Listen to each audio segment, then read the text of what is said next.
great. The play, can you see? Connor has the puck. Made a great shot. Launches the back up. And that's the score. There it is. Oliver Connor gets the first score of the Takes the game over early.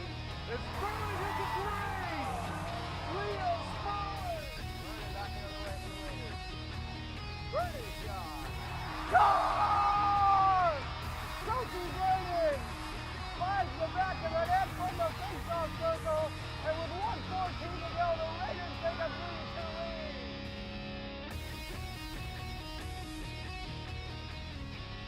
Welcome to an all-new Black-Red Blitz. I'm your host, Rebecca Karen. Kicking off this episode, we start first with one of the biggest football games of the week in the Bay State Conference. Both standing in at 2-0, the Raiders would collide with their rivals, the Natick Redhawks, on Friday, at their home away from home at Weston High School. Well, on this night, the field may look a little different, but under new quarterback junior Jack Tishman, what still looks the same is Wellesley's offense taking care of business in their first two victories on the road. And they're showing no signs of slowing down. So on this first quarter opening drive of their own 40-yard line, Braintree gets things quickly rolling on the ground, all the way inside the Redhawks 35. Then, eating up a ton more yardage on carries by Scott Westerman, and again Grant Kasickas finishes right here as he finds the end zone. And on that opening drive, the Raiders set the tone here and strike for 7 to take the early lead. After going 3 and out on their first possession, Natick looked for anything to keep their next drive alive. So on 3rd and 6, quarterback Christian D'Antonio lost it high and perfectly underthrown to Deontay Moore for a Raiders key interception. So behind that clutch pick, Wellesley has that momentum and once again drives the ball downfield, all on the ground. And after Jack Tishman's solid run, Scott Westerman rumbles through the Natick defense, making it look easy as the first quarter comes to a close. So a great field position again, the second quarter opens up. Wellesley wastes no time at all, as Grant Kasickas finds the end zone for his second touchdown of the first half. And the Raiders are in control here, up 14-0. Raiders' running game so far in these first two quarters looks fantastic, and Brendan Dolan adds to it on this end-around. Taking the pitch out from Jack Tishman, Dolan barrels down the sidelines for a first down and plenty more. After multiple penalties and this key sack by Matt Castaldo that backs up Wellesley for a rare huge loss, Raiders will throw an incompletion on 3rd down. So now it's 4th down and 18 yards to go. With just about 20 seconds left to this second quarter, though, why punt when you have a pretty much unstoppable offense on the field so far in this game? So just when Natick finally thinks they've made a defensive stop, the Raiders go for it. Jack Tishman under pressure airs it deep to Brendan Dolan. Dolan briefly runs out of bounds downfield, but comes back in just in time for a fantastic catch. But is it a touchdown when a ref threw his hat off? Well, it feels like forever as we wait for the call by the refs, and it's ruled a touchdown for Brendan Dolan. Natick is furious, while the rest of us are all happy there is an instant replay in high school sports.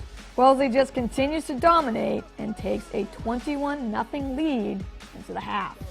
And that defensive dominance we saw in the first half doesn't let up in these next two quarters either, as Redhawks' first half stats consisted of 3 punts by way of 3 and outs and an interception. Natick's inability to even get a first down would also add to their mistakes.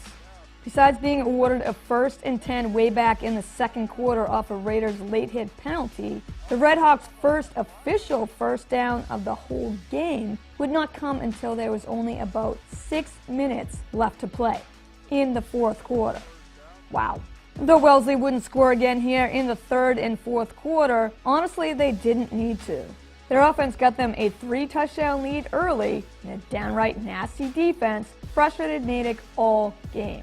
Leading up to this game, all the talk was about Natick and how they would be the winners of this rival matchup. But I think the Raiders proved they have every right to be talked about just as much in the newspapers, as they dominated Natick, shutting them out 21-0. Well, for girls soccer, after being shut out 3-0 in a tough loss to Natick last week, the Raiders would be coming in on Tuesday looking to put an end to their 3-game losing streak. Standing in their way would be the Dedham Marauders. And early on you can see this is going to be a back and forth battle all game. Allison Witt starts it with a booming kick, and goalie Emma Tolley probably wants a redo here. Tolley completely misjudges how high the ball will bounce, and Caitlin Tchaikovsky takes care of the rest for a Wellesley 1-0 lead. About 8 minutes later, still in the first, Dedham finds a way to come up with the equalizer on this play here, as Hannah Hunter gets by Abby Silverstein and Katie Walsh and finds net for a 1-1 score.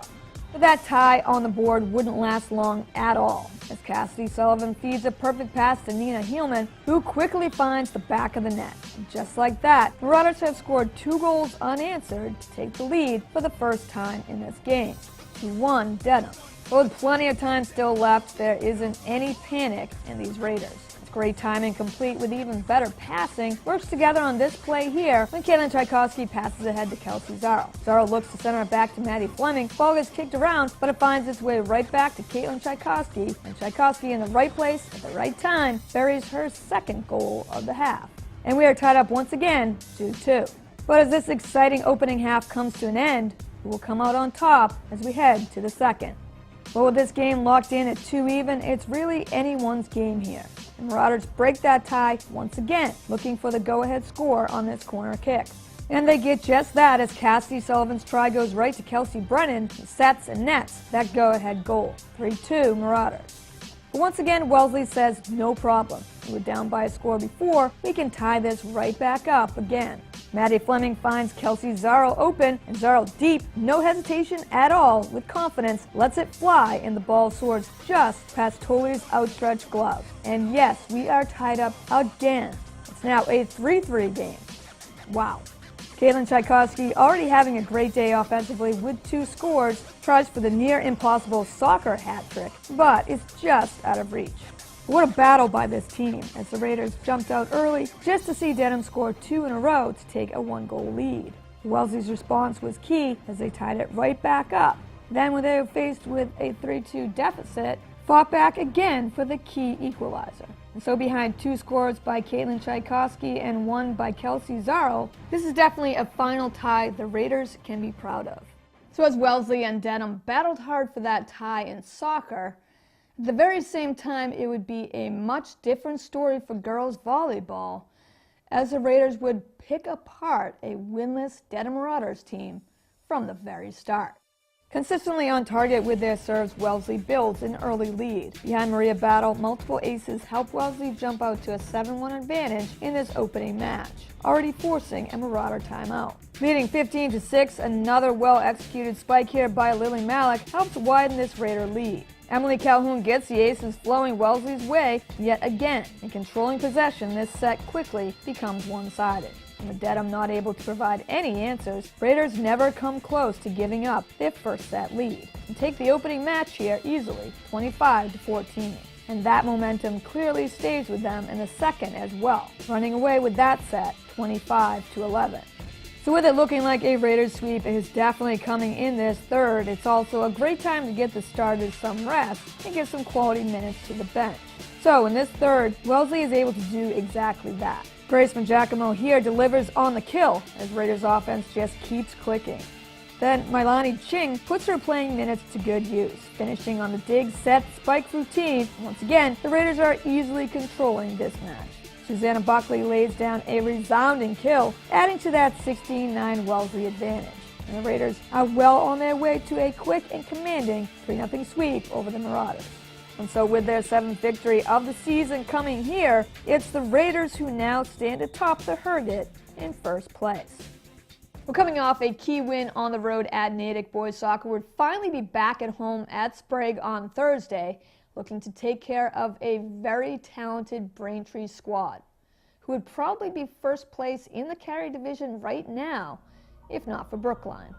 So let's get right to the action here in this opening period. Raiders with possession. Corner kick by Will Corkill is a beauty. Edward Lash's try is deflected, but the ricochet goes right back to Lash, and this time that ball is going to find the back of that net. And with that score, Wellesley takes the lead 1-0. The Raiders would hold that 1-0 edge deeper into this match as we fast forward to about the middle of the second half. Braintree, so far denied, gets a chance here and don't waste it. Brian Mangan's initial shot here gets stuffed just enough by Anders Pinot, but as he dives, Brian Carney buries the rebound for the key equalizer. and the Womps tie it up here 1-1. But there's still time here in this second as both sides would continue to look for that go-ahead score. Both teams would have their chances to take the lead. But neither the Womps or the Raiders could cash in on those scoring opportunities, as strong team defense would solidify this 1-1 tie. And as time expires, that would also become the final here at Sprague as well.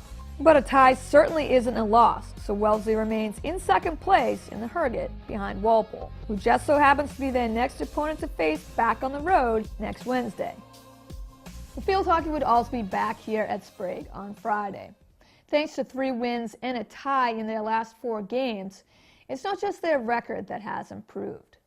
That offensive spark this team was looking for has become even more consistent. And mix that in with their dominating defense that just never seems to fail them, this team is sure fun to watch. Well, this match at home against Braintree would be a tough one for sure. Early on for Wellesley, the opportunities would be there as Raiders would be awarded multiple penalty corner tries in the first half. But in this game that's still scoreless, the minutes would quickly pass by here in the opening half. And just as the Raiders are getting something going again offensively deep in their end, the horn blows, which is kind of frustrating. But at least it's not as frustrating as, say, Braintree, who have seen 25 minutes tick away and have no shots at all on goal. So as we still remain locked in a scoreless tie deeper into the second period we go, Raiders still are trying to be aggressive around the crease, hoping for any results. On the other end, the lone chance here for the Womps comes on this play here when Delia Lee takes down goalie Sinclair Vanderhoort. And still, nobody from Braintree can score, as Raiders defense comes up big yet again. The Wellesley misses on probably their best chance here. The statement on this game is, if Wellesley can't erase the 0 on the scoreboard, well, neither can Braintree. So the 0-0 tie here would become the final, as both teams played a very quick, defensive-driven game. Wellesley definitely battled hard in their scoreless draw, and so for now, stand in at 6-2-2 on the season, as they look to put all their focus now on their next challenge, facing their nemesis Walpole on the road. Well, that may be it for this episode, but there's plenty more Raiders action to come. But in the meantime, if you missed any games or highlights, then check us out on demand at wellesleymedia.org. Our Facebook and YouTube pages at Wellesley Public Media, and of course right here on Comcast 9 and Verizon 39. Thanks for watching Black Red Blitz. Go Raiders!